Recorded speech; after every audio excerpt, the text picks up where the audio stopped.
2018 අයවැය විවාදයේ කාර්ක සභා අවස්ථාවේ සෞඛ්‍ය අමාත්‍යාංශයේ වැය ශීර්ෂය වෙනුවෙන් අදහස් ප්‍රමාණයක් එකතු කරන්නට පෙර පළමු කොටම අද තමන්ගේ අලුත් තනතුරට පත් වෙලා පළමු අයවැයට සම්බන්ධ වන අපේ සෞඛ්‍ය සේවා අධ්‍යක්ෂ ජෙනරාල්තුමාට මගේ සුවපැතුම එකතු කරන්නට කැමතියි.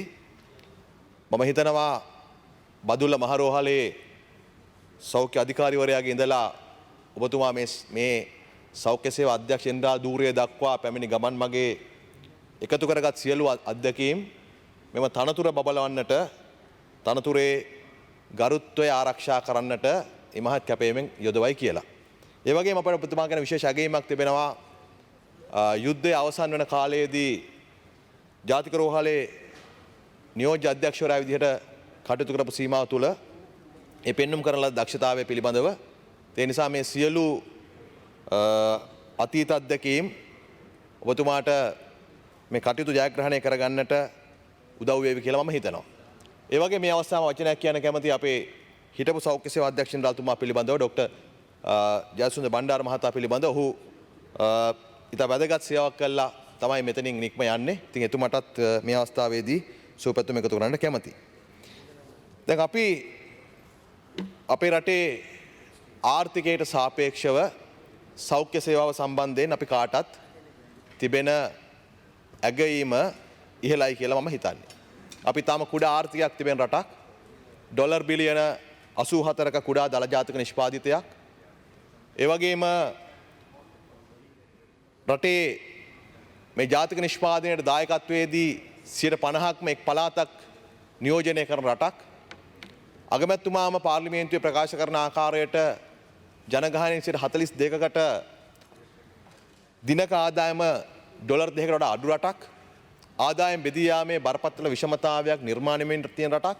මේ සියලු ආර්ථික සාධක කල්පනා කරාට පස්සේ අපේ ආර්ථිකයට සාපේක්ෂව සෞඛ්‍ය ක්ෂේත්‍රයේ අපි දියුණුවක් ලබලා තිබෙනවා. එය දකුණු ආසියානු කලාපයේ පමණක් නෙවෙයි ආසියාවේ සහ ලෝකයේම අපට යම්කිසි තැනකට පත් වෙන්න උදව් වුණා. ඒ සඳහා බලපාන ලද මූලිකම කාරණාව හැටියට මම දකින්නේ සෞඛ්‍ය සේවාව සඳහා රාජ්‍ය යාන්ත්‍රණයේ තිබුණු සුවිශේෂී මැදිහත් වීම. කෘෂි කර්මාන්තයට කර්මාන්තර වෙනත් සේවාවන්ට සාපේක්ෂව සෞඛ්‍ය සේවාව සඳහා අඛණ්ඩ රාජ්‍ය මැදිහත් වීමක් තිබුණු නිසා ඒ රාජ්‍ය මැදිහත් වීම යම් ප්‍රමාණයකට දුබල වන විට සෞඛ්‍ය සේවාවට සම්බන්ධ වෘත්තීය සමිති පමණක් නෙවෙයි ජනතාවගෙන් තිබුණු උද්ඝෝෂණයත් නිසා සියලු ආණ්ඩුවලට සිද්ධ වුණා ඒ රාජ්‍ය මැදිහත් වීම වැඩි කරනවාට වඩා තව අඩු ගානේ රැක ගන්නවත්. ඉතින් මේ අයවැය යෝජනා තුලත් රාජ්‍ය මැදිහත් වීම ශක්තිමත් කිරීම සඳහා වන යෝජනා කීපයක් මම දකිනවා. ඒ අතරේ මම සඳහන් කරන්නට කැමතියි දැන් පහුගිය කාල සීමාව පුරා අතන අපේ සෞඛ්‍ය අමාත්‍යවරයාත් මැදිහත් වෙන සිද්ධ වුණු සයිටම් පිළිබඳ දීර්ඝ සාකච්ඡාවක් අපේ තිබුණා. දැන් ඒ ගැන කතා කරනකොට ගරු අමාත්‍යතුමනි ඔබතුමාලම පත් කරපු මේ පාර්ලිමේන්තුවේ අධ්‍යාපන සහ උසස් අධ්‍යාපන පිළිබඳ ආංශික කාර්ක සභාවේ ආශුමාරසිංහ මන්ත්‍රීතුමාගේ ප්‍රධානත්වයෙන් නිකුත් කරා වාර්තාවක්. ඒ වාර්තාවේ සඳහන් මේක වාර්තාව නිකුත් කරේ 2016 නොවැම්බර් මාසෙ මීට අවුරුද්දකට කලින්. ඒක කියනවා 2012 දත්තවලට අනුව රටේ සූසුකම්ලත් වෛද්‍යවරු මුළු සංඛ්‍යාව 17129ක් වුවද එසේ වුවද ශ්‍රී ලංකාව තුළ මනා සෞඛ්‍ය තත්ත්වයක් ඇති කිරීම සඳහා එය පුද්ගලයන් 670කට එක් වෛද්‍යවරයෙක් ලෙස වැඩි විය යුතුය. ලෝක සෞඛ්‍ය සංවිධාන නිර්දේශ අනුව රට තුළ වෛද්‍යවරුන් 40000ක් සිටිය යුතුවද වෛද්‍යවරුන් 25000ක හිඟයක් ඇති බව පැහැදිලිය. මම මේක ගත්තේ අලුත් සංඛ්‍යා ලේඛන ගන්න නැතුව ඒ මොහොතේ ආණ්ඩුව රුමනා වෙලා තිබුණු සයිටම් ආයතනයේ සාධාරණීකරණය කර ගැනීම සඳහා ඉදිරිපත් කරපු අපිට වෛද්‍යවරු 25000ක හිඟයක් තියෙනවා කියන සංඛ්‍යා ලේඛනය. මේක අඩු වැඩි වශයෙන් අපි පිළිගන්න ඕනේ. දැන් මේ හිඟය මගහැරීම සඳහා අතන හොඳ යෝජනා තුනක් තිබෙනවා. එකක් තමයි තමුන්නාන්සේලා මොරටුව සබරගමුව සහ වයඹ විශ්වවිද්‍යාලයට අනුබද්ධව රජයේ වෛද්‍ය පිරිතුණක් ඇති කරන්න මිලියන 1250ක් වෙන් කළා තියෙනවා. ඒක හොඳ යෝජනාවක්. ඒ වගේම මම කැමතියි තවත් ඉස්සරහට ගිහිල්ලා අමාත්‍යමනි ලබන වසරේ අයවැය යෝජනාවලට එකතු කරන්න පුළුවන් නම් අපට බදුල්ල මහරෝහල ශික්ෂණ රෝහලක් හැටියට භාවිතා කරලා ඌව විශ්වවිද්‍යාලයට අනුබද්ධව රජයේ වෛද්‍ය පීඨයක් ආරම්භ කරන්නට අපේ මේ වෛද්‍ය හිඟය උත්තර හොයාගෙන යාමේදී ඒ තවත් ඉදිරි පියවරක් බවට පත්වේවි. ඒ වගේම අපරයක් දෙන්න අපි මන්තුතුවා මේ 4 වෙනි වෛද්‍ය විද්‍යාලය කියන්නේ කරාපිටිය ශිෂ්‍යෝ 130යි දැන් ඇතුළත් කරගන්නේ. ඒක 300 දක්වා වැඩි කරන්නට ඒකටත් මුදල් වෙන් කරලා තියෙනවා. ඒක පුළුල් කරන්න. හොඳයි. බොහොම ස්තුතියි.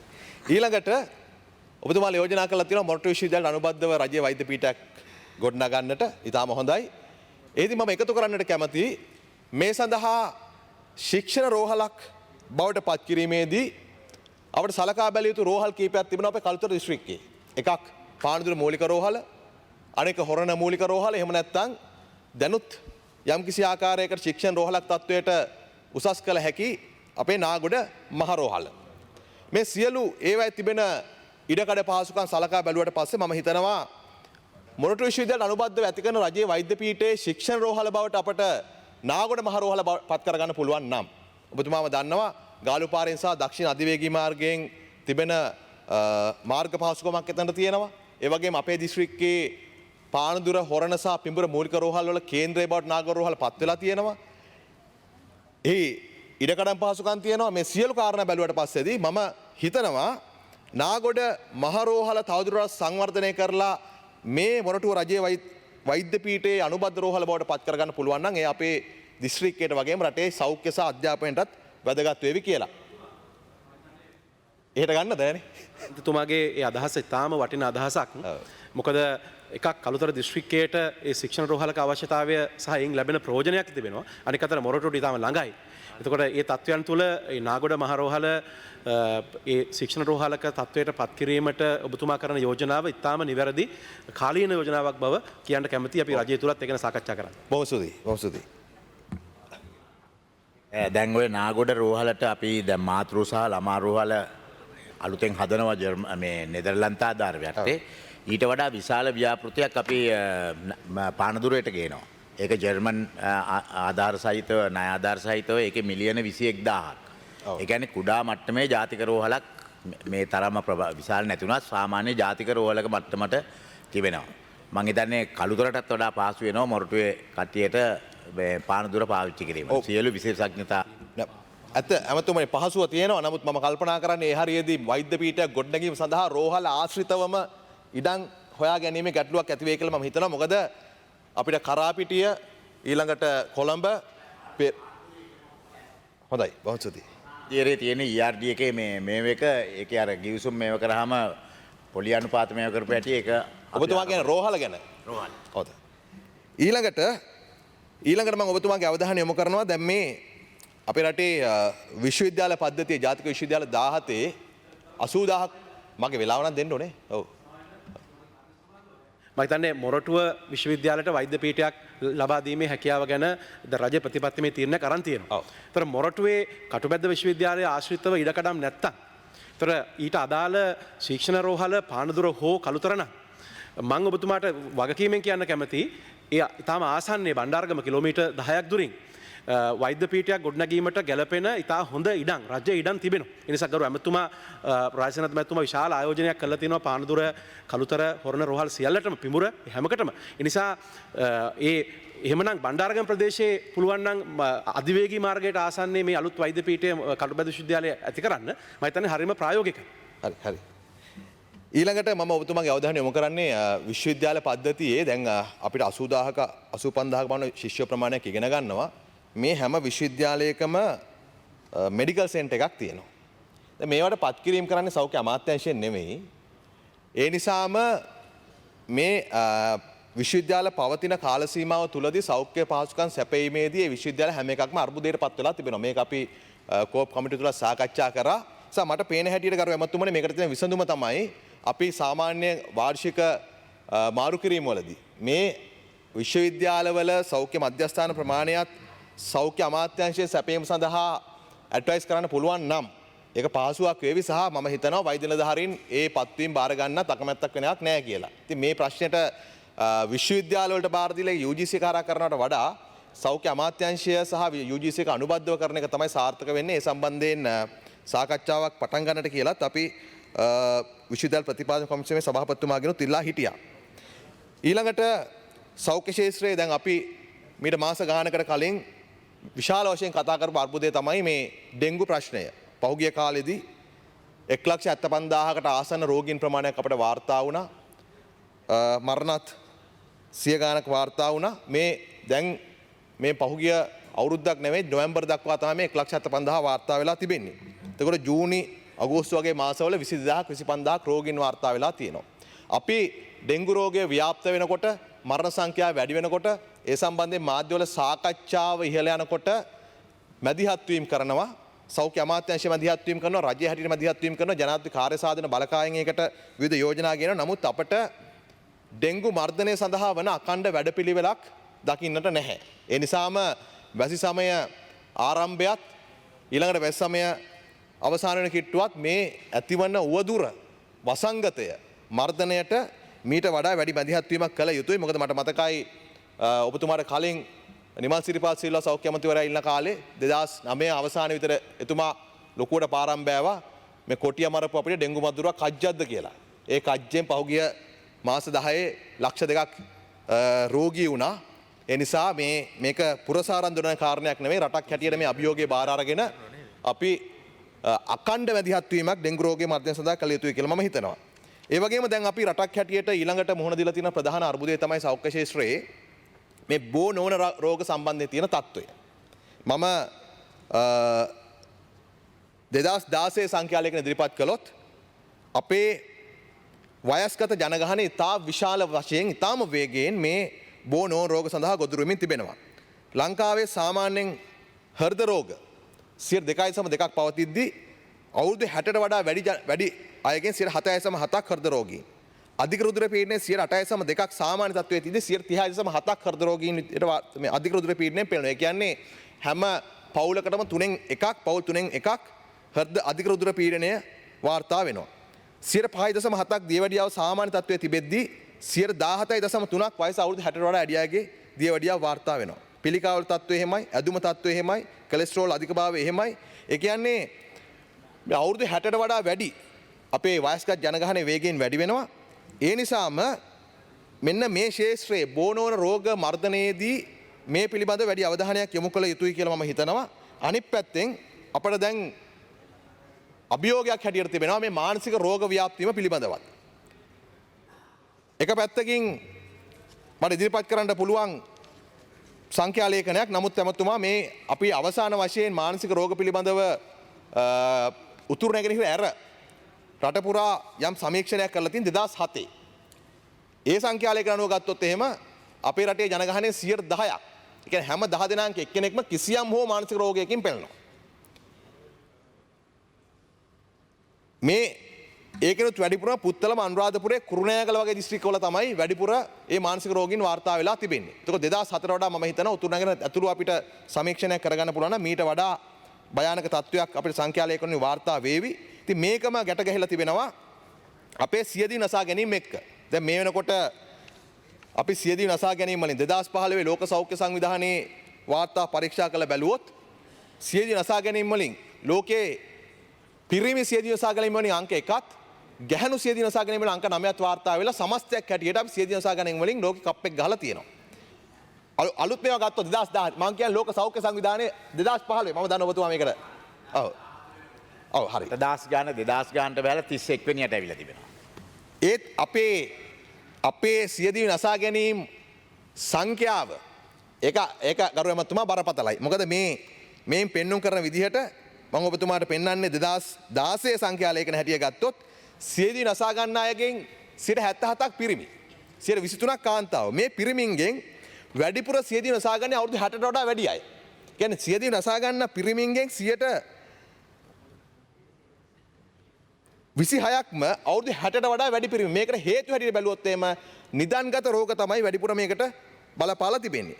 මේ සියදී නසා ගන්න කාන්තාවන්ගෙන් වැඩි ප්‍රමාණයක් අවුරුදු 30ට වඩා අඩු අය. ඒ කියන්නේ අවුරුදු 20ට වඩා අඩු අය නම් සියදී නසා ගන්න ප්‍රධාන හේතුවට බලපාලා තිබෙනවා මේ ආදර සම්බන්ධකම් අවුරුදු 20 30 අතරදී පවුලේ තිබෙන අඩදබර. ඒ නිසා මේ සියදී නසා ගැනීම අවම කර ගැනීම සඳහා යම්කිසි ආකාරයකට අපි මැදිහත් වීමක් කරනවා නම් මෙන්න මේ අපේ රටේ සියදිවි නසා ගන්නා වයස් ප්‍රමාණයන් කාන්තාවන් සියදිවි නසා ගන්නා අඩු වයස් ප්‍රමාණය සහ පිරිමි සියදිවි නසා ගන්නා වැඩි වයස් ප්‍රමාණය පිළිබඳව අවධානය යොමු කළ යුතුයි කියලා මම හිතනවා. දැන් මේ බෝනෝන රෝග ව්‍යාප්තියත් පිරිමි සියදිවි නසා ගැනීමේ ප්‍රවණතාවයත් ගත්තට පස්සේදී අපට මෙන්න මේ වයස්ගත පිරිමි අය සඳහා ඔවුන්ගේ නිදන්ගත රෝග වලට ප්‍රතිකාර කරන සහ උපදේශනය සපයන සේවාව මීට වඩා ශක්තිමත් විය යුතුයි. ඒ වගේ මේක අනිත් පැත්ත ගත්තොත් තරුණියන් අතර සියදිවි නසා ගැනීමේ ප්‍රවණතාවය තිබෙන්නේ අඩු වයසේ නිසා විශේෂයෙන් පාසල් යන වයසේ ශිෂ්‍යාවන් සහ තරුණියන් උපදේශනය සේවාවට වැඩි මැදිහත් වීමක් කරන්න ඕන. මේකෙදී අධ්‍යාපන අමාත්‍යාංශයත් එක්ක ඒකාබද්ධව තමයි කරන්න ඕන. නමුත් පාසල් වලින් වාර්තා වෙන විදිහට මේ අර උපදේශන සේවාව සඳහා යාමේදී පාසල් තුල තිබෙන එතනට යනකොට ළමයි අතරේ යම් කිසි ආකාරයක අපහසුතාවයක් ඇති වෙනවා. එය තමන්ගේ ගැටලුව කියා ගන්නට බලපාලා තිබෙනවා. ඉතින් අපිට පුළුවනි මේ සම්බන්ධයෙන් දැන් ලෝකයේ මෙවැනි අර්බුදයන් තිබිලා ජයග්‍රහණය කරපු රටවල යම් කිසි ආකාරයකට සමාන කරගත් රටවල අත්දැකීම් පාවිච්චි කරන්නට උදාහරණයක් හැටියට ඔබතුමාව දන්නවා ඇති මේ ඊටාම කාර්යක්ෂම දුරකථන උපදේශන සේවා ජාලයක් තිබෙනවා චීනයේ හොට්ලයින් එකක් 12345 හොට්ලයින් එක පැය 24ම ස්වේච්ඡා සේවයක් හැටියට කටයුතු කරනවා. බොහෝ ස්වේච්ඡා තරුණයන් එහි සේවය කරනවා. එවැනි ආකාරයේ වැඩපිළිවෙලක් අපිත් මේ සියදිවි නසා ගැනීම අඩු කර ගැනීම සඳහා පාවිච්චි කරන්න පුළුවන් කියලා මම හිතනවා. ඒ වගේම අනිත් පැත්තෙන් අර වයස්ගත ජනගහනය සඳහා වැඩිහිටි රෝග විශේෂඥයන් අපිට වැඩිපුර වුණා කරනවා. දැන් අපිට අවුරුද්දකට සාමාන්‍යයෙන් මම දන්න හැටියට 15ක් පමණ තමයි එවැනි විශේෂඥයන් අපිට එන්නේ. ඒ වයස්ගත රෝග ඩිප්ලෝමාධාරීන් සහ ජීරියාට්‍රික් කන්සල්ටන්ට්ලා වැඩි ප්‍රමාණයක් ඕන කරනවා අපේ මේ තිබෙන අර්බුදය දෙකම ජය ගැනීම සඳහා. ඊළඟට මම ඔබතුමාගේ අවධානය යොමු කරන්න කැමති පහුගිය අයවැයේදී යෝජනා කරන ලද මේ පාසල් ශිෂ්‍යයන් සඳහා වන සුරක්ෂා රක්ෂණ ක්‍රමය පිළිබඳව මේක සෞඛ්‍ය අමාත්‍යාංශයටත් ඍජුවම සම්බන්ධ නිසා ඔබතුමාලා රුපියල් මිලියන 2700ක් වෙන් කරා ඒ සුරක්ෂා රක්ෂණයට බාහිර ප්‍රතිකාර වෙනුවෙන් රුපියල් 10000ක රක්ෂණයක් සහ නේවාසික ප්‍රතිකාර වෙනුවෙන් රුපියල් ලක්ෂයක්. දැන් මේ රක්ෂණයෙන් යටත් වෙන ආවරණය වන පාසල් ශිෂ්‍යයන්ගේ ලෙඩ රෝග ගත්තොත් ඒ ලෙඩ රෝග 7ක් තියෙනවා. එකක් පිළිකා, දෙක අවසාන අවස්ථාවේ තිබෙන වකුගඩු රෝග, තුන මල්ටිපල් ස්ක්ලෙරෝසිස්, හතරවෙනි එක ප්‍රධාන අවයව බද්ධ කිරීමක්, අංශභාගය, ඊළඟට 6 වෙනි එක තිබෙන්නේ අන්ධභාවය සහ අවසාන අවස්ථාවේ තිබෙන 3rd degree පිලිස්සීම්. ඉතින් මේවා ගත්තට පස්සේදී දැන් මම හිතන සෞඛ්‍ය අමාත්‍යාංශයට වගකීමක් තිබෙනවා රජයෙන් මුදල් වෙන් කළ රක්ෂණයක් කිරීමේදී පාසල් ශිෂ්‍යයින් අතර බහුලව තිබෙන රෝග. ඇත්තටම දෙමව්පියන්ට ප්‍රතිකාර කර ගැනීමට නිතර තමන්ගේ දරුවා රෝහලට යොමු කරන්න ඕන රෝග පිළිබඳව මේ ලයිස්තු එන්න ඕන කියලා. අපි පාසල් ශිෂ්‍යයින් අතර වැඩිපුර දකින්නේ ගරු ඇමතුමනි පිළිකාව හෝ එහෙම නැත්නම් මල්ටිපල් ස්ක්ලෙරෝසිස් වගේ රෝග නෙවෙයි. ඔවුන්ට තිබෙන්නේ ඉගෙන ගැනීමේ අපහසුතාවය සඳහා වෙන සමහර ශ්‍රවණාබාධ, කතනාබාධ, පෙනීමේ ආබාධයන් සහ අනිත් පැත්තේ මන්ද පෝෂණ නිසා ඇතිවලා තියෙන තත්ත්වයන්. මේ ආශ්‍රිත රෝග තමයි මේ රක්ෂණාවරණයෙන් මූලිකවම කවර් වෙන්න ඕන. හැබැයි දැන් රජය මුදලක් වෙන් කරලා තිබෙනවා. ඒකෙදි ඊටාම අඩු ප්‍රතිශතයක් වාර්තා වෙන රෝග තමයි මේ ලයිස්ට්ට ඇතුළත් කරලා තිබෙන්නේ. මේ පිළිබඳව ශ්‍රී ලංකා වෛද්‍ය සංගමය, ශ්‍රී ලංකා මෙඩිකල් ඇසෝසියේෂන් එක සෞඛ්‍ය අමාත්‍යාංශයේත් අධ්‍යාපන අමාත්‍යාංශයේත් අවධානය යොමු කරා. නමුත් මම හිතන්නේ මේ සම්බන්ධයෙන් ඒ සම්බන්ධයෙන් අවධානය යොමුනේ නැහැ කියලා. මොකද දැන් මේ අපිට පාසල් ශිෂ්‍යයින් අතර මුහුණ දෙන තියෙන බරපතලම තත්ත්වය තමයි ඔවුන්ගේ පෝෂණය සම්බන්ධ තියෙන ප්‍රශ්නේ. දැනුත් 2016 සංඛ්‍යාලයකන හැටියට ගත්තොත් එහෙම වයසට අනුව උස මදකම නිසා 17ක් තත්ත්වයක් තියෙනවා ස්ටන්ටිං. ඒ වගේම අඩු බර වාර්තා වෙනවා 21ක් පාසල් අතරේ. ඒ වගේම මේ වේස්ටිං 15ක්. ඉතින් මේ වේස්ටිං ස්ටන්ටිං අන්ඩර්වේට් එක ගත්තට පස්සේදී මන්ද පෝෂණය පිළිබඳව අපට බලන්න තිබෙන දත්තයන් සාධකයන් ඒවත් එක්ක සංසන්දනය කරාට පස්සේ අපි ඒ පිළිබඳ තමයි අවධානය යොමු කරන්න ඕනේ මේ රජයේ මුදල් වෙන් කරාට පස්සේ. ඒ නිසා මම ඔබතුමාගේ අවධානය ඒ පැත්තට යොමු කරනවා. ඒ වගේම මේ සෞඛ්‍ය ක්ෂේත්‍රයේ විවිධ කණ්ඩායම් අතර නිරාකරණය කරගත්තු ගැටලු කීපයකට ඔබතුමාගේ අවධානය යොමු කරන්න කැමතියි. ඉස්සෙල්ලා මම ගන්නම් මේ බෞද්ධ චිකිත්සකයන් සම්බන්ධයෙන් ඇති වෙලා තියෙන ප්‍රශ්නය. ඔබතුමා දන්නවා දැන් බෞද්ධ චිකිත්සක උපාධියක් අපේ කොළඹ විශ්වවිද්‍යාලයේ, පේරාදෙණිය විශ්වවිද්‍යාලයේ සහ කොතලාවල ආර්චි විශ්වවිද්‍යාලයේ ලබා දෙනවා. ඒතකොට දැන් සැලකියුතු ප්‍රමාණයක් අපේ බෞද්ධ චිකිත්සකයන්ගෙන් උපාධිධාරීන් ඊට අමතරව දැනටත් උපාධියක් නැතුව සේවාවේ නිරත වෙන අයටත් මේ විශ්වවිද්‍යාලවල 10% පාඨමාලාව හැදෑරීමට අවස්ථාව ලබා දීලා තියෙනවා. ඒ අතරදී තවමත් මේ සෞඛ්‍ය අමාත්‍යාංශය හරහා බඳවා ගැනීම ප්‍රමාණයක් සිද්ධ කරනවා. ඇත්තටම ගත්තොත් මේ සාමාන්‍ය වෘත්තීය සමිතියන් කටයුතු කරන්න ඕන සෞඛ්‍ය අමාත්‍යාංශය හරහා ගන්න අයත් ආරක්ෂා කරගන්න. නමුත් මේ සෞඛ්‍ය සේවාවේ ගුණාත්මක භාවය සලකලා මේ බෞද්ධ චිකිත්සක වෘත්තීය සමිතිය ඉල්ලීමක් ඉදිරිපත් කරලා තිබෙනවා. බෞද්ධ චිකිත්සක වේදී සේවාව සඳහා සේවා ව්‍යවස්ථාවක් අනුමත කරගන්නත්, ඒ වගේම සෞඛ්‍ය දෙපාර්තමේන්තුව හරහා බඳවා ගන්නා මේ ඩිප්ලෝමා පාඨමාලාව නතර කරලා එම සේවාව මල සේවාවක් බවට පත් කරන්න කියලා. අපි සෞඛ්‍ය සේවාවේ සෞඛ්‍ය වෘත්තිකයන්ගේ ගුණාත්මක භාවය පිළිබඳව අවධානය යොමු කරනවා නම් ගරු අමාත්‍යතුමනි, මෙන්න මේ ආකාරයට දෙපාර්තමේන්තුව හරහා මේ බඳවාගෙන නතර කරලා අතරම මේ සඳහා උපාධිධාරීන්ට වැඩි ඉඩකඩක් නිර්මාණය වෙන්න ඕන කියලා මම හිතනවා. මේ හා සමාන ප්‍රශ්නයක් තිබෙනවා. දැන් අපි වයඹ විශ්වවිද්‍යාලයේ ආරම්භ කළා 1996 ඉඳලම ආහාර විද්‍යාව සහ පෝෂණය පිළිබඳ විද්‍යාවේදී උපාධිය. ඒ අනුව 2011 ඉඳලා 2011 54ක්, 2012 58ක්, 2015 53ක්, දැන් 2017 53ක් විදිහට සාමාන්‍ය 50 55 අතර මේ විශේෂවේදී උපාධිධාරීන් ප්‍රමාණයක් වයඹ විශ්වවිද්‍යාලය එළියට එනවා. මේක සුවිශේෂී පාඨමාලාවක්. ඒතර මේ පාඨමාලාව ආරම්භ කරන්න හේතුුනේම අපේ සෞඛ්‍ය සේවාවට මේ විධිමත් අධ්‍යාපනයක් සහිත පෝෂණ වේදීන් ඕන නිසා. දැන් ප්‍රශ්නේ තිබෙන්නේ ගරු ඇමතුමනි, මේ පෝෂණ වේදීන් අපේ රාජ්‍ය සෞඛ්‍ය සේවාවට අන්තර්ග්‍රහණය වෙනවද? මොකද දැන් ඔවුන් පෞද්ගලික රෝහල් වල ගිහලා වැඩ කරනවා තමයි. හැබැයි අපේ පෞද්ගලික රෝහල් ප්‍රමාණයට සාපේක්ෂව රජීය රෝහල් විශාල ප්‍රමාණයක් තිබෙනවා.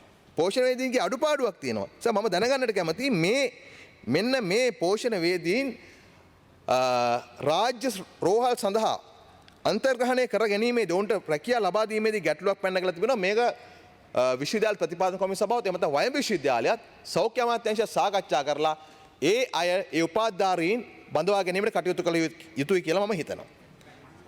ඔව්. 550ක් ඉන්නවා ඒ නියුට්‍රිෂනිස්ලා.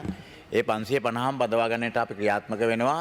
දැන් ඔය ගිහිල්ලා MSD එකට එතකොට අර මේ මොනවාද මේ කාඩ කොමිෂන් එකට මේ වැටුප් කොමිෂමට අන්න ඒවට ගියාම තමයි මේ ප්‍රමාදය තිබෙන්නේ. නැත්නම් අපි දැන් කියලා තියෙනවා මමත් සම්මුණාංශෙත් එක්ක සම්පූර්ණයෙන් පිළිගන්නවා. ඔය 550ත් මදි. ඇත්තටම අද තියෙන බෝනවන රෝග සහ පෝෂණය පිළිබඳ ප්‍රශ්න බැලුවාම මං හිතන්නේ 1000කට වඩා තියුණත් හරි. ඒ වගේම මෙඩිකල් නියුට්‍රිෂනිස්ලා වෙනම ඉන්නවා වෛද්‍යවරු. ඒ කට්ටියවත් අපි පත් කරගන්න ලෑස්ති කරලා තියෙනවා. අනිත් එක මේ දෙවැනි එක තමුන්නාංශ කිව්වේ අර මේ ඉස්සෙල්ලා කිව්වේ තමුන්නාංශ මේ ෆිසියෝതെරපිස්ලා ගැන. ෆිසියෝതെරපිස්ලාත් අපි බලන්නේ අපේ අවශ්‍යතාවය. කාඩර් එක අනුව අපි අවශ්‍යතාවය බලලා අපි පුළුවන් විදියට දැන් ඒවා අඩු කරලා අපි උපාධිධාරීන්ව බඳව ගන්නවා. නමුත් අපි එකපාරට කරන්න හොඳ නෑ. දැන් බලන්නකෝ RMP කෝස් එක නවත්තලා අද වෛද්‍යවරුත් නෑ, RMPස්ලාත් නෑ. අපේ ග්‍රාමීය රෝහල් මේව කරන්න එකපාරට නැවැත්තුවා මේක අර ෆේස් අවුට් කළා නැවැත්තුවේ නැති නිසා අද අර්බුදයක් තියෙනවා. අන්න ඒ වගේ අර්බුදයකට යන නිසා අපි උපාධිධාරීන් මේව කරාම දැන් මම එනකන් උපාධිධාරීන්ට රැකියාව තියුන්නේ නැහැ. දැන් අපි මේ පෞගිය අවුරුදු දෙකට උපාධිධාරීන් 465 දෙනෙක් අතුරු වෛද්‍ය සේවාවේ කට්ටිය ඔක්කොටම රැකියාව දුන්නා. ඔය දැන් එතුමා මේ ඔය බෞද්ධ චිකිත්සකයන්ගේ ප්‍රශ්නේ අපි ඉක්මන නිරාකරණය කරගත්තේ නැත්නම් මම හිතන්නේ ජාත්‍යන්තර බෞද්ධ චිකිත්සක සංගමනත් අපිට ප්‍රශ්නයක් වේවි කියලා. කොහොමද දැන් ඊළඟට මේ වගේම තමයි මේ හෙද සේවාවේ ප්‍රශ්නයත්. හෙද හිඟේ සම්බන්ධයෙන් ගත්තොත් අපිට දැන් 32000ක ආසන්න ප්‍රමාණ හෙද නිලධාරීන් ඉන්නවා. ප්‍රශස්ත ලෝක සෞඛ්‍ය සංවිධානයේ කියන නිර්ණායකයන් අනුව හෙද සේවාවක් පවත්වාගෙන යන්න නම් අපිට 74000ක් විතර ඕනේ. දැන් ඒ කියන්නේ හිඟේ ඇත්තටම ගත්තොත් හිඟේ ඉන්න ගානට වඩා බරපතලයි. ඒ නිසා මේ හෙද හිඟේ ගැනත් ක්‍රමානුකූලව ඒ සඳහා බදවා ගන්න අවධානය යොමු කරන්න කියලා ඉල්ලනවා. ඊළඟට මේ ළඟදී හෙද සේවාව සඳහා සල් 4ක් අපි දියුණු කරනවා. ඒකට මිලියන 500ක් අපි වෙන් කරලා තියෙනවා. ඒකේ ගොඩනැගිලි හදලා මේක වැඩි කරන්නට. ඒ වගේම දැන් දෙසැම්බර් මාසේ 20 වෙනිදා ජනාධිපතිතුමාගේ අතින් මේ පළවෙනි හෙද පීඨය අපි ආරම්භ කරනවා කොළඹ විශ්වවිද්‍යාලයට අනුබද්ධ කරලා ජයවර්ධනපුර රෝහල් භූමියේදී අපි 2000ක් හෙදියන් ඒකේ පුහුණු කරන්නට තට්ටු 19ක අංග සම්පූර්ණ හෙද පීඨයකුත් නේවාසිකාගාර සඳහා තට්ටු 14ක ගොඩනැගිල්ල මිලියන 14500ක් අපි ඒ සඳහා වියදම් කරනවා. ඔව්. ඒ වගේම දැන් අපි රජයේ මුදල් යොදවලා ආරම්භ කරපු සමසෞඛ්‍ය විද්‍යාපීඨවල හෙද උපාධිය පිරිනමනවා. දැන් ඇමතුමා ඔබතුමාගේ අවධානය යොමු කරන්න කැමති කරාපිටිය සමසෞඛ්‍ය පීඨයේ හෙද උපාධිය සඳහා ප්‍රමාණවත් ඒ කියන්නේ තිබෙන ප්‍රමාණයට ඇතුළත් වෙන්නේ නැහැ. පුරප්පාඩු ප්‍රමාණයක් තියෙනවා. ඒකට අපිට එක පැත්තක හිඳ හිගයක් තිබෙද්දී අනිත් පැත්තේ මේ උපාධිය සඳහා ඉදිරිපත් වෙන ළමයින්ගේ අඩුපාඩුවක් තිබෙනවා. මම හිතන්නේ ඒ සම්බන්ධයෙන් අවධානය යොමු කරලා මේ අය ගෙනා ගැනීමට සමහර විට මේකට NTS වල යම්කිසි වැටුපකුත් දීලා එතන රැකියාව ලැබෙනවා. මෙතන වැටුපක් නැතුව ඒ ළමයිට ඉගෙන ගන්න සිද්ධ වීමත් බලපානවා ඇති. වෛද්‍ය සේවා සඳහාත් වෙනම දැන් පීඨයක් ආරම්භ කරනවා. අපි ජයවර්ධනපුර විශ්වවිද්‍යාලයට අනුබද්ධ කරලා උපකල්පතිවරයාත් එක්ක සම්පූර්ණ සාකච්ඡා දැන් අවසන් කළා. ඒ ප්‍රසම්පාදන ක්‍රියාවලට යනවා. ඒකේ අපි සියලුම අතුරු වෛද්‍ය සේවා ෆාමසි ඇතුළු අනිකුත් අතුරු වෛද්‍ය සේවා සියල්ලගෙම එක පීඨයක් හදන්නට විශාල පීඨයක්. හොඳයි. ඊළඟ කාරණය තමයි දැන් මේ හෙද නිලධාරීන් සඳහා අතිකාල දීමනා වැඩි කරන්න චක්‍රලේඛයක් නිකුත් කරා පහුගිය දවස්වල. ඒක හොඳයි. හැබැයි ප්‍රශ්නේ තිබෙන්නේ මේ චක්‍රලේඛයත් එක්ක ඔවුන්ට නිර්දේශ කළා තිබෙනවා. ඔවුන්ගේ ඉල්ලීමක් කරනවා මේ රෝගීන් සඳහා බිලක් ලබා දෙන්නට. දැන් ඇමතුමා ඒක තමයි. ඒ කියන්නේ රජයේ මේ බදු ඇඟිලි සලකුණු. ඇඟිලි සලකුණ පමණක් නෙමෙයි. ඇඟිලි සලකුණ නෑ ඒ බිල අපි ලබා දෙන්නේ දැන්ට අපි ප්‍රොජෙක්ට් පයිලට් ප්‍රොජෙක්ට් එක රෝහල් 4ක කරනවා ඉතා හොඳින්. අපි බිලක් ලබා දෙන්නේ මේ ජනතාව දැනුවත් කරන්න කොච්චරක් අපි ප්‍රමාණයක් ඒ මේවට තියනවාද කියලා. ඔබතුමා දන්නවා ඖෂධ ගෙනහිල්ලා කොච්චර විනාශ කරනවාද කියලා රෝගීන්. ඒවා පාවිච්චි කරන්නේ නැතුව. ඉතින් මෙන්න මේ නාස්තිය වළක්වා ගැනීම සඳහා අපි හැම එක්කෙනාගේම වටිනාකම තියෙන නිසා කිසිම අය කිරීමකට නෙවෙයි. ඔව් ඕක පටන් ගන්නකොට එහෙම වෙයි. ඔබතුමා සෞඛ්‍ය අමාත්‍යතුමා ඉන්න කාලේ සමහරට ඕක නොවෙන්නට පුළුවන්. ප්‍රශ්නේ තිබෙන්නේ දැන් බදු ගෙවන ජනතාවටම කියනවා මෙන්න ඔබ වෙනුවෙන් මෙච්චර වියදම් කරනවා කියලා. ඒ වගේම එහෙමනම් මම ඔබතුමාට යෝජනාවක් කරන්න කැමතියි. දැන් ඒ බදු ගෙවන ජනතාව දැනගන්න කැමති වෙයි. ඒ අමාත්‍යාංශ වලට ගෙවන කුලිය ගැනත්. මග බෝඩ් ගහලා තියෙනවා නම් අමාත්‍යාංශයට මෙච්චර කුලියක් ගෙවනවා කියලා ඒකත් ඒ ජනතාවට දැනගන්න අයිතියක් තිබෙනවා. ඒකෝට ජනතාව තේරුම් ගනීවි ඒ බදු මුදල් කොහොමද වියදම් කරන්න කියලා. ඊළඟ කාරණාව තමයි හෙද පරිපූර්ණක අතුරු වෛද්‍ය වැටුප් විෂමතාවය 2016 නිවැරදි කළා. ඇත්ත නිවැරදි කිරීමේදී එකඟ වුණා. ඒගොල්ලන්ගේ තිබෙනවා අවුරුදු ගණනාවක හිඟ වැටුප්. හැබැයි මේක දැන් ගෙවීම සඳහා තවමත් අමාත්‍යාංශ පැත්තෙන් අවධානය යොමු කළා නෑ. මම දන්න විදිහට 2001 ඉඳන් හිඟයක් තියෙනවා වැටුප් විෂමතාවය නිවැරදි කිරීමේදී. ලොකු හිඟයක්. මේ සම්බන්ධයෙන් ඔබතුමාගේ අවධානය යොමු කරන්න කැමතියි. ඊළඟට මේ පරිපාලන ශාස්ත්‍රයේ පැනනගලා තිබෙන ගැටලු කීපයක්. එකක් තමයි මේ ජයවර්ධනපුර රෝහලේ අධ්‍යක්ෂවරයා පත් කිරීම පිළිබඳව. දැන් ඔබතුමාම දන්නවා ඇමතිවරයාට පුළුවනි අධ්‍යක්ෂ මණ්ඩලයට යම්කිසි පත්වීම් ප්‍රමාණයක් කරන්නට.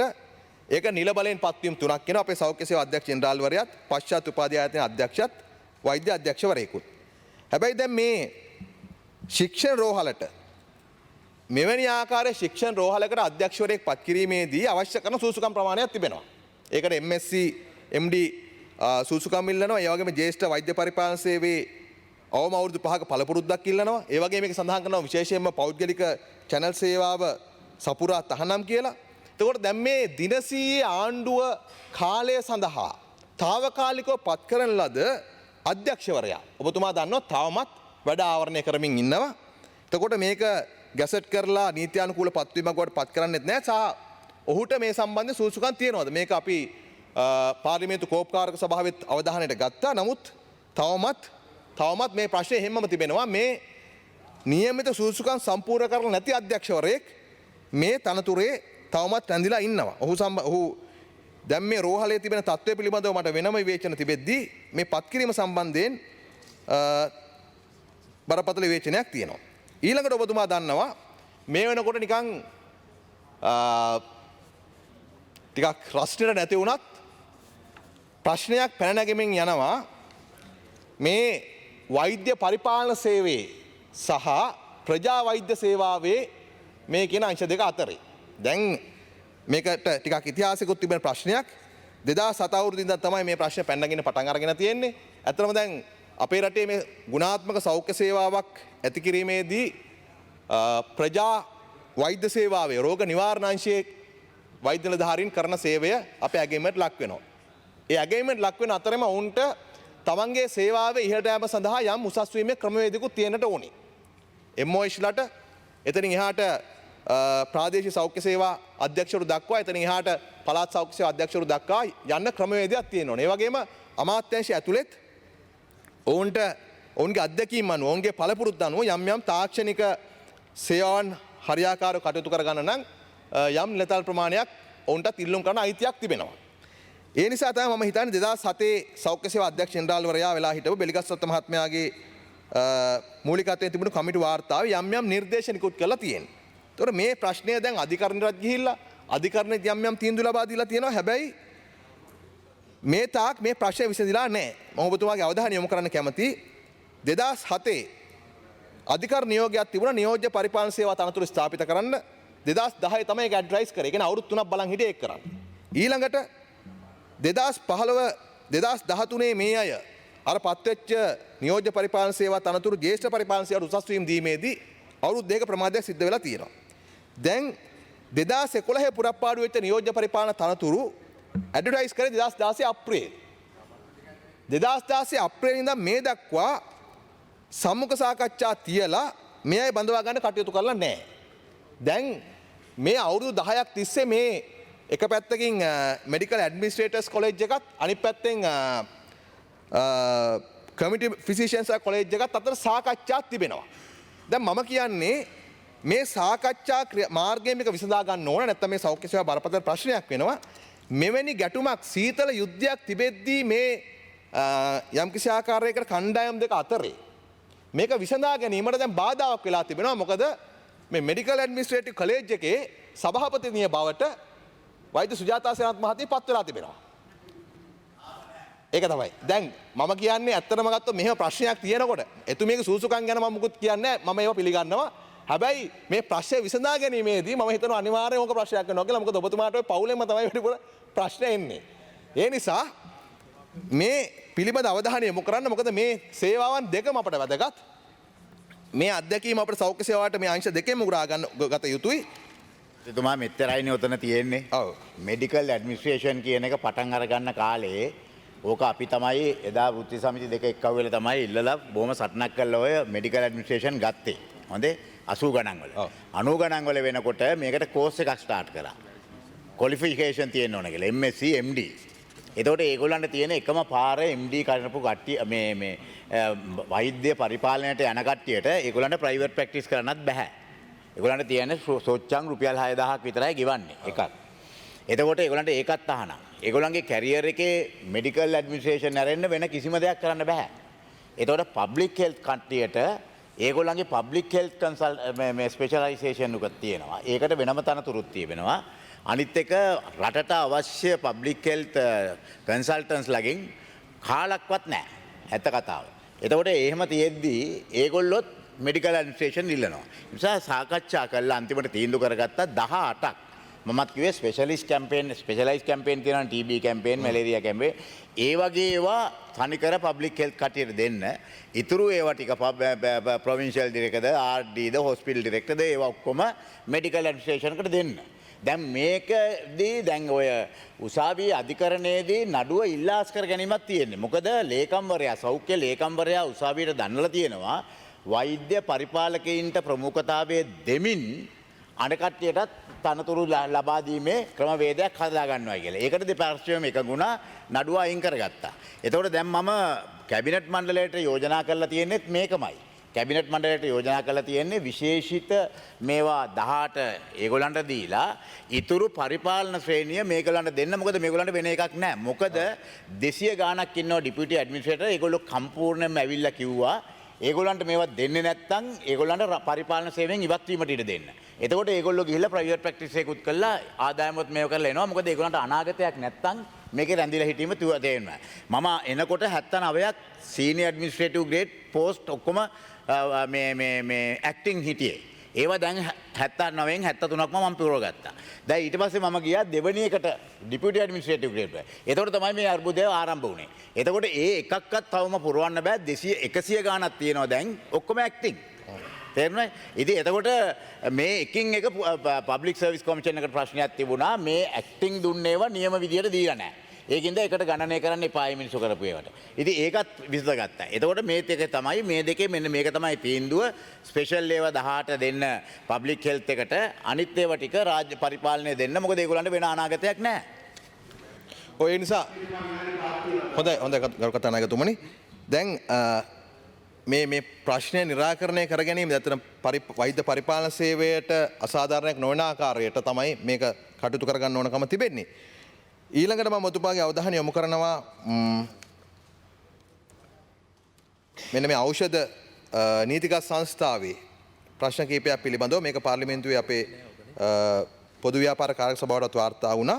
දැන් අපිට හැම අවුරුද්දකම කල්ලිකුත්තු හෝ බාල ඖෂධ ප්‍රමාණයක් ගොඩ ගැහෙනවා. මේ ගොඩ ගැහිමේදී මම කියන්නේ ගරු ඇමතුමනි අපිට 2016 රුපියල් මිලියන 47ක රටට ගෙනෙන ඖෂධ ප්‍රමාණයට සාපේක්ෂව මේක කුඩා එකක්. නමුත් ප්‍රශ්නේ තිබෙන්නේ මේ කල්ලිකුත් වෙන සමහර ඖෂධ වලින් ගත්තොත් මේ ඒ ඉක්ුත් වෙන ප්‍රමාණයේ මිලෙන් භාගයක්ම ඒ තොගෙන් භාගයක්ම අවුරුදු 2කට වඩා අඩු ජීව කාලය සහිත ඖෂධ ගෙනල්ලා තමයි මේ ප්‍රශ්නය වෙලා තිබෙන්නේ. ඒතකොට සාමාන්‍ය නිර්දේශයක් තියෙනවා අවුරුදු 2ක අවම ජීව කාලයක්වත් තියෙන ඖෂධ තමයි ගෙන්නන්න ඕන කියලා. නිසා මේක විගණකාධිපතිවත් වාර්තා කළා තිබුණා. අර 2016 ඖෂධ සංස්ථාව බාල ඖෂධ ගොඩ ගැහලා තිබුණ වලින් මිලියන 47 මිලියන 19 මිලියන 20ක්ම එහෙම ජීව කාලය අවුරුදු දෙකකට වඩා අඩු ඖෂධ කියලා. ඒ වගේම තමයි මේ බාල සහ කල්ලිකුතු ඖෂධ ගබඩා කිරීමේදී ඒ ගබඩා වල තොග නොතිබීම ඒ සම්බන්ධ ප්‍රශ්නයක් තිබෙනවා. දැන් මේ තොග අර දැන් මිලියන 47ක කල්ලිකුත් එක්ක ඖෂධ තියෙන්න ඕන වෙලාවේ ගිහිලා පරීක්ෂා කරනකොට මිලියන 24.5ක ගබඩාවල කල්ලිකුත් වෙච්ච තොග තිබිලා නැහැ. ඒක මේ විගණන වාර්තාවේ සඳහන් වෙන්නේ. ඔව්. මම එනකොට 2014 දෙසැම්බර් වෙනකොට තියුණා මිලියන 350ක එක්ස්පයරි ඒවා විනාශ කරන්න. දැන් ඔය හුඟක් අඩු කළා මොකද අපි අර සොෆ්ට්වෙයාර් එකක් කරලා දැන් එක්ස්පයරි එහෙම අඩු වෙන්නේ නැහැ. ඔය ඊටාත්ම අඩු මට්ටමකට දැන් අඩු වෙලා තියෙනවා. හොඳයි. ඊළඟට දැන් ඔන්න ආයමත් වෛද්‍ය සැපයීම් අංශයත් අතර ප්‍රශ්නයක් පැන නැගලා තියෙනවා. මේ සැපයීම් කරුවන්ට 2017 අගෝස්තු 15 ඉඳලා ගෙවන්න ඕන රුපියල් මිලියන 3000ක් විතර ඉතුරුලා තිබෙනවා. ඒ සැපයීම් කරුවන් කතා කරාට පස්සේදී සෞඛ්‍ය අමාත්‍යාංශයෙන් කියලා තියෙනවා තාම මුදල් අමාත්‍යාංශයෙන් මුදල් ලැබලා නැහැ කියලා. දැන් මේකේ ප්‍රශ්නේ පැන නැගින්නේ ඊළඟට මේ සැපයීම් කරුවන් විසින් අදාළ ඖෂධ සහ ශල්‍ය උපකරණ ලබා නොදුන්නොත් එහෙම අපේ රෝහල් පද්ධතියයි අර්බුදයට යන්නේ. සා මේ සෞඛ්‍ය අමාත්‍යාංශයට වෙන් කළ තියෙන මුදල් ප්‍රමාණය මන්දක තමුන්නාසේ පහුගිය දවස්වල අර නෙවිල් ප්‍රාන්ත රෝහලටත් යම්කිසි ආකාරයක මිලියන 500ක් මාසෙකට දුන්නා. ඉතින් මේ සැපයීම් කරුවන්ට මේ ටික දුන්නා නම් අපේ රෝහල් ටිකේ ඒක වෙනම එහෙම ගන්නවා නම් හොඳයි. ඒ නිසා දැන් ඒ අවධානය යොමු කරලා භාණ්ඩාගාරයේ මේ ටික අරගෙන සැපයීම් කරවන්න දුන්නොත් අපේ ඖෂධ සැපයීම් රෝහල් වලට අකණ්ඩව කරගෙන යන්න පුළුවන්. ඒ වගේම මම අවසාන විනාඩි කිහිපයේදී ඔබතුමාගේ අවධානය යොමු කරන මේ ආයුර්වේද ශාස්ත්‍රයේ පැන නැගලා තියෙන ප්‍රශ්න කිහිපයක් පිළිබඳව එකක් තමයි දැන් මේ ආයුර්වේද වෛද්‍යවරු අතර යම් ආందోලනයක් සහ සැකයක් පැන නැගලා තියෙනවා. ඉන්දියාවත් එක්ක තමුන්නාන්සලා දේශීය වෛද්‍ය ක්‍රම සහ හෝමියෝපති වෛද්‍ය ක්‍රම පිළිබඳ යම් සහයෝගිතා ගිවිසුමක් අත්සන් කරන්නට යනවාය. ඒ නොවැම්බර් මාසේ අත්සන් කරනවා කියලා තමයි ආරංචි ලැබිලා තිබුණේ. මම දැනගන්නට කැමතියි ඒ ගිවිසුම කුමක්ද කියලා සහ ඒ ගිවිසුම ඒ සහයෝගිතා ගිවිසුම අත්සන් කරන්න කලින් මේ පාර්ලිමේන්තුවට ඉදිරිපත් කරන්න කියලා මම ඉල්ලනවා. ගිවිසුමක්වත් නෙවෙයි. ඒක MOU එකක්. ඒක MOU එකේ තියෙන්නේ මොකද? එහි උපදේශකවරයෙක් මේ හෝමියෝපති එක මේව කරන්නට උපදේශකවරයෙක් මෙහෙ ලබා ගැනීම වැනි බොහොම ඇකඩමික් ඒවා වගේ. ඒක පෙන්වුවේ ආයුර්වේද කියලා. ආයුර්වේදයකට නෙවෙයි ඒක කියලා තියෙන්නේ හෝමියෝපති එක. දිනු කරගන්නට මොකද මේ වෙනත් කට්ටිය නැති නිසා. හොඳයි. හරි. මම අවසන් කරනවා කරු කතානායකතුමනි. ඊළඟට මේ ආයුර්වේද වෛද්‍යවරුන් පත්වීම තවමත් අපි මේ අවස්ථා ගන්නවක සාකච්ඡා කරනවා. පත්වීම 600ක් දෙන්න නියමිත වෙලා තිබෙනවා. දැන් මේක ටිකක් ඉස්සරහට ගිහිලා තියෙනවා. නමුත් මේ ආයුර්වේද වෛද්‍යවරු උපාධිය ලබලා ඉන්න ගිය අවුරුද්ද කට්ටිය ඇරෙන්නට අනිත් සියලුම කට්ටියට කළමනාකරණ සේවාවේ අනුමැතිය ලැබියා ඔක්කොම කරලා දැන් තියෙන්නේ. 615කට දීලා තියෙනවා. ගිය අවුරුද්ද කට්ටියට දෙන්න තියෙන ඒ කට්ටියටත් දෙනවා. රයිට්. ඊළඟට මතක තියාගන්න මේ සියලුම කට්ටිය සියලුම කට්ටිය උපාධිය අරගෙන රැකියාව නැතිව හිටියේ මෙච්චර කාලෙ. ඔව් ඔව් මේක අපි අයවැය ගණනාවක මම මෙතුමාගේ විනාඩියක් ගන්නවා. ඔව්. අපි අයවැය ගණනාවක මේ ප්‍රශ්නේ ඉදිරිපත් කරා. ඒ වගේම මම ඔබතුමාගේ අවධානය මේ වේගයෙන් යොමු කරන්න කැමති එකක් 2006 ආයුර්වේද සර්විස් මිනිට් එක සියලු වෘත්තීය සමිති එකඟ වෙලා තිබෙද්දී ඒක ක්‍රියාත්මක කිරීමේ ප්‍රමාදයක් තියෙනවා. ඒක ක්‍රියාත්මක කරන්න කියලා ක්‍රියාත්මක නොකරන්නේ නැහැ කියලා ආයුර්වේද මේ සර්විස් මිනිට් එක 2006 දී සියලු වෘත්තීය සමිති එකඟ වෙලා තිබෙනවා. මේ මිනිට් එක දැන් ටිකක් දුර ගිහිලා තිබෙන කළමනාකරණ සේවාවකට ගිහිලා තියෙන්නේ. මේක දැන් ක්‍රියාත්මක කිරීමේ ප්‍රමාදයක් ඇමතුමා තියෙන්නේ.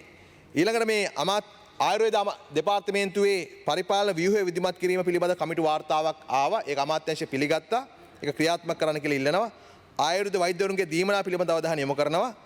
ඒ වගේම දැන් පාරම්පරික වෛද්‍ය සේවාව තමුන්නාසල කියන්නේ විධිමත් කිරීම සඳහා කියලා මේ ආයුර්වේද ශාස්ත්‍රීය විද්‍යාලය සඳහා 2018 අවුරුද්දේ ශිෂ්‍යෝ බඳවාගෙන නතර කරලා තිබෙන්නේ. මේක විධිමත් කරන එක හොඳයි. නමුත් මේ විධිමත් කිරීමේදී මම හිතනවා මේ පාරම්පරික වෛද්‍ය ශාස්ත්‍රය ආරක්ෂා වෙන ආකාරයට තමයි මේ කටයුතු කළ යුත්තේ. මන්ත්‍රීතුමා දැන් අපි සියලුම උපාධිධාරීන්ව ගත්තනේ. ඔව්. එතකොට තව එකක් තියෙනවා DA කියලා ඩිප්ලෝමා එකක්. ඒ දාලා තියෙන්නේ පාරම්පරික වෛද්‍යවරුන්ට විභාගයක් තියෙනවා. මං කියේ පාරම්පරික වෛද්‍යවරු කියන්නේ වෙනම විශේෂ කොට්ටාසයක්. ඒගොල්ලන්ට 아무තු විභාගෙ තියන්න අවශ්‍ය නැහැ. අනිත් එක DA කියලා එකක් කළා දැන් මේක වැඩි කරගත්තොත් වායුර්වේද වෛද්‍යවරු හැමතැනම ඉන්නවා. ඊට පස්සේ වෙනත් දේවල් කරන්න පටන් අර ගන්නවා. මොකද උපාධිධාරීන් දැන්ට අපි මේ කැබිනට් අනුමැතිය අරගෙන තියෙනවා මං 900 ගානකට පත්වීම් ලබා දෙන්නට. ඒතකොට තව අවුරුදු ගානක් යනකම් උපාධිධාරීන් ඉන්නවා. අනිත් පැත්තෙන් දේශීය වෛද්‍යවරු ඉන්නවා. තව පැත්තකින් මෙච්චර කල් ආපු ඩිප්ලෝමා කට්ටිය ඉන්නවා. එතකොට මේකේ අන්න ඒකින්දයි අපි මේව කරලා තියෙන්නේ. මොකද දැනට ඉන්නවා 30000ක් වෛද්‍යවරු ලියාපදිංචිය ලැබපු කට්ටිය. ඒ කියන්නේ මේ බටහිර වෛද්‍යවරුන්ට වඩා වැඩි ප්‍රමාණය. හොඳයි මේ කරුණ පිළිබඳව අවධානය යොමු කරමින් මම නියන බොහොම ස්තුතියි.